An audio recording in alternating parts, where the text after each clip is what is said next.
राधे राधे दोस्तों, आपका फिर से स्वागत है मेरे YouTube चैनल राधे श्याम में। आज हम आपको एक नया अध्याय, एक नया पुराण सुनाएंगे जिसका नाम है सुख सागर।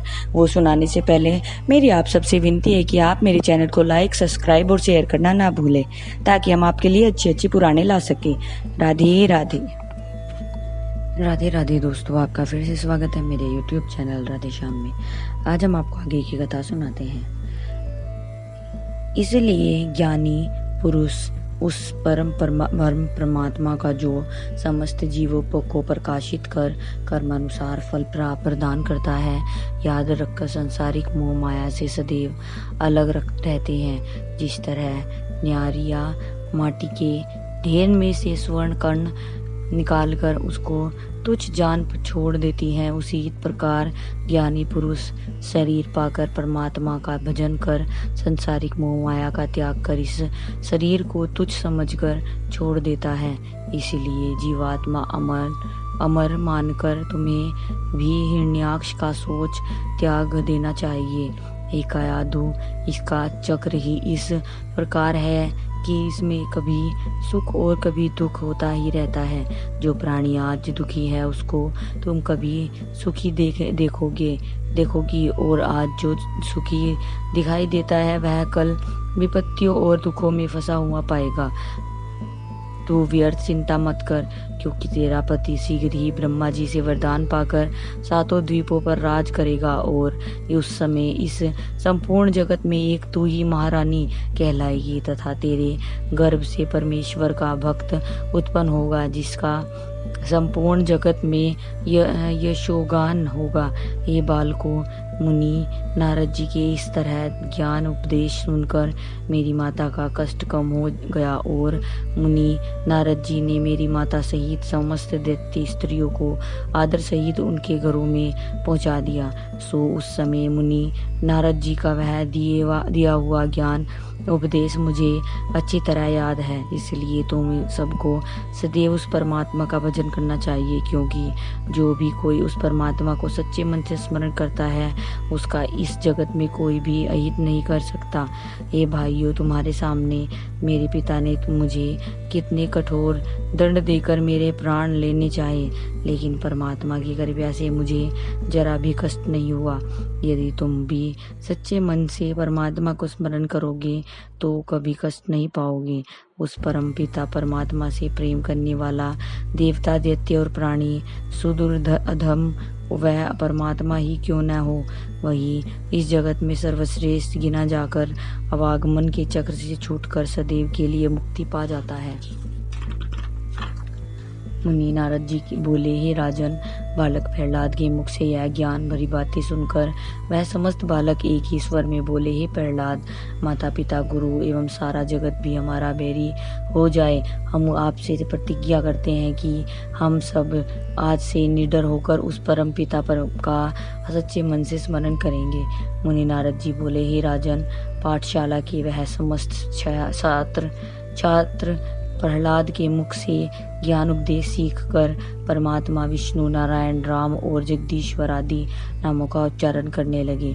उन बालकों के गुरु संडामर्क ने जब यह सब देखा तो कि समस्त बालक तो प्रहलाद की तरह परमेश्वर का भजन करने लगे हैं, उन्हें समझाना चाहिए, नहीं तो फिर इन्हें दैत्यराज हिरण्याकशिपु के पास ले जाऊंगा। यह सोचकर संडामार्ग ने प्रहलाद और उन समस्त बालकों को अपने समीप बुलाकर कहा, यदि तुम सबने परमात्मा का नाम जपना छोड़कर हिरण्याकशिपु का नाम जपना शुरू नहीं किया तो तुम्हें कठिन से कठिन दंड दिया जाएगा, और तुम्हें दैत्यराज हिरण्याकशिपु के पास ले जाऊंगा, वे भी तुम्हें कठोर दंड देंगे। संडामार्ग की इन बातों से वह बालक जरा भी भयभीत नहीं हुए और बोले, हम किसी दंड से नहीं डरते, हम तो प्रभु के नाम के अलावा न कुछ पढ़ेंगे, न ही अन्य कुछ जपेंगे। श्री सुखदेव जी बोले, हे राजन, उन समस्त बालकों के मुख से यह वचन सुनकर संडामार्ग ने उन सबको हिरण्याकशिपु के समक्ष ले जाकर बोला, हे दैत्यराज, पाठशाला में पढ़ने वाले इन समस्त बालकों को प्रहलाद ने परमात्मा के प्रेम का ऐसा पाठ पढ़ा दिया कि ये सारे अब परमेश्वर के नाम के अलावा और कुछ नहीं पड़ते, इसलिए दैत्यराज अब आप जैसा उचित समझे वैसा यत्न करें। सन्मार्ग के मुख से यह सब सुनते ही दैत्यराज हिरण्यकशिपु को बहुत क्रोध आया और वे क्रोध में चीख कर प्रहलाद से बोले, अरे दुष्ट, इतने कठोर दंड देने पर भी तुझे कुछ समझ नहीं आया।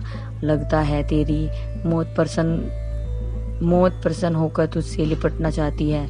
अपने पिता दैत्यराज हिरण्यकशिपु के ये वचन सुनकर प्रहलाद मुस्कुरा कर बोले, पिताश्री, यह तो समय ही बताएगा कि मृत्यु किसकी आती है, लेकिन यह बात सदैव याद रखो कि प्रभु समस्त लोगों में ही नहीं, इस जगत के समस्त चराचर जीवों में उपस्थित रहते हैं। ऐसा कोई भी स्थान नहीं वे जिसमें उनका वास न हो। इसलिए यदि रखो वे तुम्हारे पापों का दंड देने के लिए और भक्तों का दुख दूर करने तथा पृथ्वी का भार हटाने के लिए शीघ्र ही अवतार धारण करने वाले हैं। प्रहलाद के मुख से यह सब सुनकर दैत्यराज हिरण्यकशिपु बोले, प्रहलाद, यदि तेरी यह बात सत्य है तो बता स्तंभ की ओर इशारा करके कि इस स्तंभ में भी तेरा परमात्मा उपस्थित है।